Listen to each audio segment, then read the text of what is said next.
Alright, today we're doing one last example. Example 7 is on how to solve a trigonometric equation using your sum and difference identities.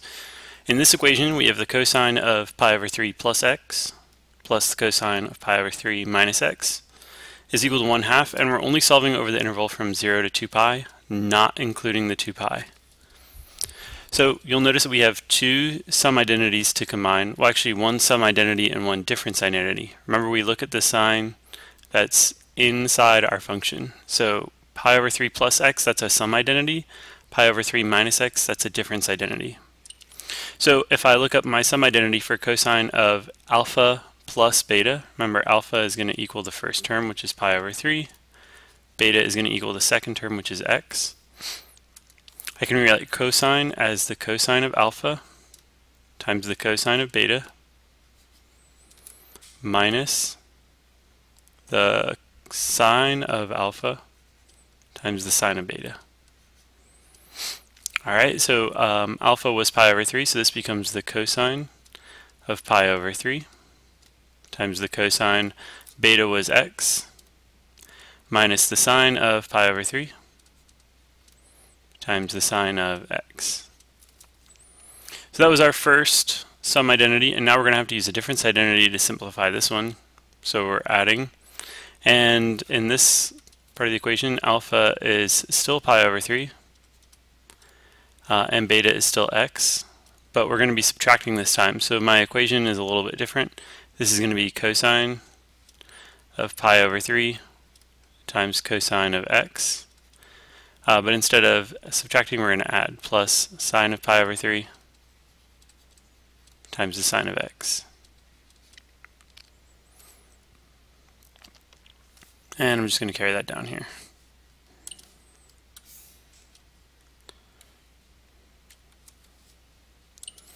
And we can say that all of that is going to equal 1/2. So it looks like we're going to have some things cancel out here, right? This negative sine pi over 3 sine x is the exact opposite of sine pi over 3 sine x over here. So these are going to cancel out. Those two terms are opposites. And then we have two of these terms. We have two cosines of pi over 3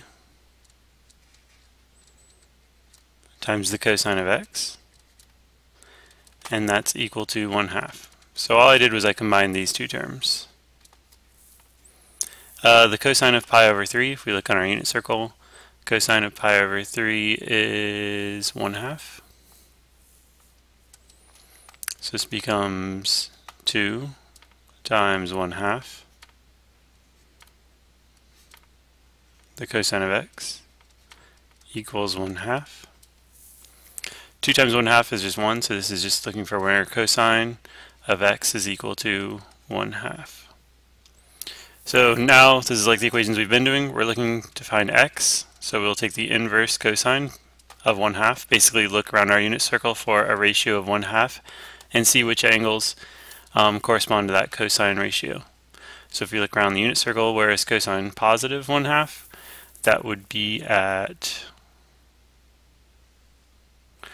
60 degrees. So this would be pi over 3 and 5 pi over 3.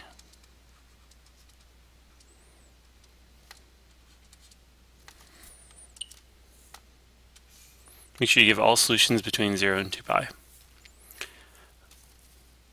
Alright, that's it for today. Try this one on your own. I'll put up the answer in just a second.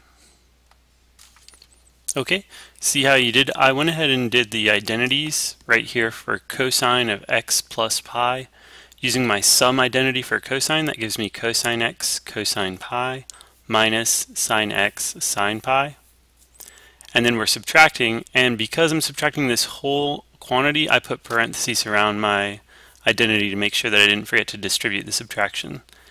We're subtracting here, so I use a difference identity. Sine uses the same sign, so we're subtracting sine x cosine pi minus cosine x sine pi.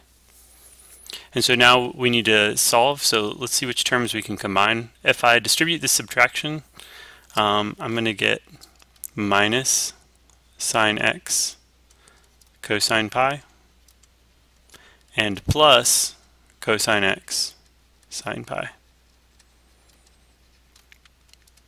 Now unfortunately all of my terms are different. I have cosine x cosine pi, sine x sine pi, those are not similar. And I have sine with cosine and cosine with sine, but they have different angles in here. So I can't do anything except I can evaluate what all these cosine of pi's are and sine of pi. The cosine of pi is -1, so that's going to change this to -1. The sine of pi is 0, so that's handy. That's going to cancel out that whole term. Cosine of pi again is -1, and sine of pi again is 0. So two of my terms get canceled out with zeros. That would be this term and this term. And so I'm left with -1 times cosine x, or negative cosine x, minus negative sine x. Okay, because I'm subtracting this term, but it's also negative because of the cosine pi, so it becomes minusing a negative sine x, which we can then say is really adding a positive. So we get sine x minus cosine x equals 0. If I add the cosine over, then I get that sine x has to equal cosine x.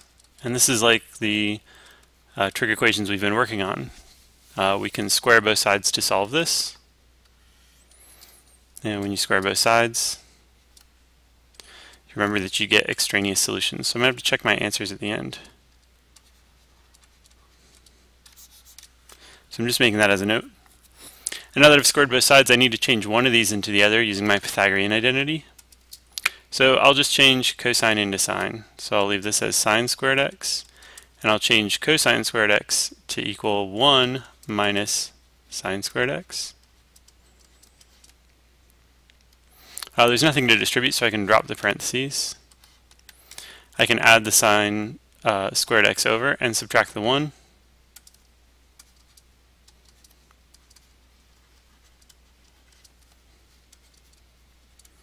So I get 2 sine squared x's minus 1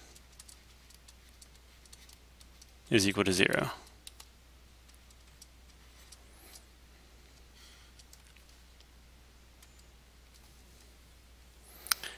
If we add the 1, I guess I really shouldn't have subtracted the 1 because we're about to add it back over and then divide by 2. We get that sine squared x equals 1/2.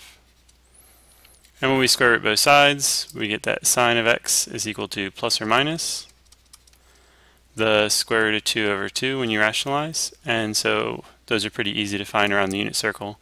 My answers are going to be pi over 4, 3 pi over 4, 5 pi over 4, and 7 pi over 4. But I need to check for extraneous solutions, remember? So I'm going to plug those into both sides. We can do that at any point before we squared both sides, so the easiest one to check that with would be sine x cosine x. So see, sine of pi over 4 is square root of 2 over 2, and so is the cosine of pi over 4, so that one checks out. However, they are different in the second quadrant, so that one's not going to work.